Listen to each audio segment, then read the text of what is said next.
Good morning વિદ્યાર્થી મિત્રો। આજે આપણે જીવની ઉત્પત્તિ વિશે ભણવાનું છે, બરાબર?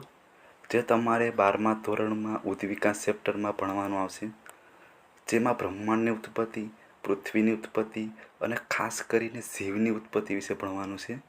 અહીંયા તો હું તમને ખાલી કહી દઉં કે પૃથ્વી ઉપર સૌપ્રથમ જીવ આદિ કોષ કેન્દ્રીય કોષ ધરાવતા સજીવોની ઉત્પત્તિ થઈ।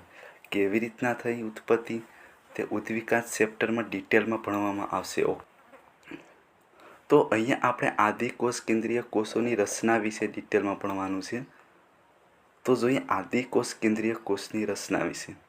તો આદિકોષ કેન્દ્રીય કોષમાં કુલ 10 ભાગો જોવા મળે છે, જેમાં પહેલાં કેપ્સ્યુલ, પછી કોષ દિવાલ, પછી કોષરસ પટલ, પછી કોષરસ, મેસોઝોમ, રિબોઝોમ, પ્લાઝમિડ, કોષ કેન્દ્ર અને છેલ્લે પક્ષમો અને કશા। તો આમ કુલ 10 ભાગો વિશે ડિટેલમાં ભણવાનું છે। તો જોઈએ પહેલાં કેપ્સ્યુલ વિશે। કેપ્સ્યુલમાં પહેલાં પ્રસ્તાવના વિશે જોઈએ તો કેપ્સ્યુલ એ સૌથી બહારનું આવરણ છે, સૌથી બહારનું આવરણ છે અને વધારાનું એટલે કે એક્સ્ટ્રા લેયર આવેલું છે, બરાબર? તો હવે આપણે એની વ્યાખ્યા વિશે ભણવાનું છે। તો વ્યાખ્યા જોઈએ તો કેપ્સ્યુલ એટલે સૌથી બહારનું આવરણ અને એક્સ્ટ્રા લેયર આવેલું હોય તેને કેપ્સ્યુલ કહેવામાં આવે છે। ઓકે, અહીંયા પ્રસ્તાવનામાં આપેલું છે તે જ વ્યાખ્યામાં લખવાનું છે। ઓકે, હવે આપણે તેનું કાર્ય જોઈએ તો કેપ્સ્યુલ એ કોષને રક્ષણ પૂરું પાડે છે, તેથી તેમને રક્ષણાત્મક આવરણ પણ કહે છે। તો આમ આપણે કેપ્સ્યુલ વિશે ડિટેલમાં માહિતી જોઈ। હવે આના પછી આપણે કોષ દિવાલ વિશે ભણવાનું છે। તો કોષ દિવાલ એટલે કે આપણે બીજો ભાગ જોવાનો છે। તો પહેલાં આપણે જોઈએ પ્રસ્તાવના। તો પ્રસ્તાવનામાં કોષ દિવાલની શોધ રોબર્ટ હુકે 1865માં કરી, બરાબર?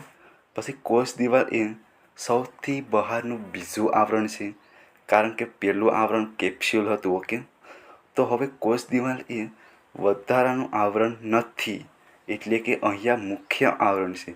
જ્યારે કેપ્સ્યુલ કેવું હતું? એક્સ્ટ્રા લેયર હતું। તો કોષ દિવાલ કેવું છે? મુખ્ય આવરણ છે। ઓકે, તો હવે જોઈએ વ્યાખ્યા।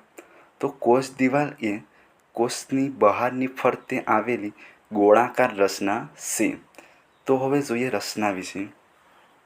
કોષ દિવાલ એ પેપ્ટિડોગ્લાયકનની બનેલી હોય છે, એક્ઝામ્પલ તરીકે બેક્ટેરિયામાં જોવા મળે છે। તો હવે પેપ્ટિડોગ્લાયકન શું છે? પેપ્ટિડોગ્લાયકન શું છે એ આપણે આગળમાં ડિટેલ ભણવામાં આવશે। ઓકે, હવે કોષ દિવાલના પ્રકારો વિશે જોઈએ તો કોષ દિવાલની જાડાઈને લઈને 2 પ્રકારો છે। કેટલા? 2। પેલું થીક એટલે જાડી કોષ દિવાલ અને બીજું થીન એટલે પાતળી કોષ દિવાલ।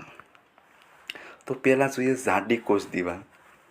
તો જાડી કોષ દિવાલમાં વધારાનું લિપોપોલિસેકેરાઇડનું આવરણ હોતું નથી, અને બીજું જાડી કોષ દિવાલ એ ગ્રામ પોઝિટિવ બેક્ટેરિયામાં જોવા મળે છે।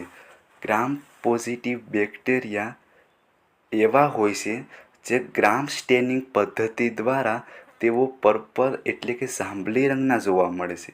તો ગ્રામ સ્ટેનિંગ પદ્ધતિએ હંસ ક્રિસ્ટિયન ગ્રામ વૈજ્ઞાનિકે 1884માં આપી હતી। તેની પદ્ધતિ દ્વારા બેક્ટેરિયા રંગોથી અભિરંજિત થાય છે, જેના દ્વારા આપણે ખ્યાલ આવે છે કે બેક્ટેરિયા જાંબલી રંગના છે। તો જાંબલી રંગના બેક્ટેરિયા એક્ઝામ્પલ તરીકે સ્ટ્રિપ્ટોકોકસ, સ્ટેફાઇલોકોકસ, ન્યુમોનિયા વગેરે। હવે આપણે થીન એટલે કે પાતળી કોષ દિવાલ વિશે જોઈએ તો પાતળી કોષ દિવાલમાં લિપોપોલિસેકેરાઇડનું આવરણ હોય છે, જ્યારે થીક વોલમાં હોતું નથી। તો બીજું, પાતળી કોષ દિવાલ એ ગ્રામ નેગેટિવ બેક્ટેરિયામાં જોવા મળે છે, અને ગ્રામ નેગેટિવ બેક્ટેરિયા એ પિંક એટલે કે ગુલાબી રંગના જોવા મળે છે। એક્ઝામ્પલ તરીકે salmonella typhi, Pseudomonas, E. coli bacteria તો વગેરે। તો હવે આપણે કોષ દિવાલના પ્રકારો વિશે જોયા। હવે તેનું કાર્ય વિશે જોઈએ તો કોષ દિવાલ એ કોષને યોગ્ય આકાર આપે છે. બીજું, તેનું રક્ષણ, કારણ કે કોષ દિવાલ છે એ મેન રક્ષણનું કાર્ય કરે છે. પછી કોષ દિવાલ અવરોધ તરીકે કાર્ય કરે છે.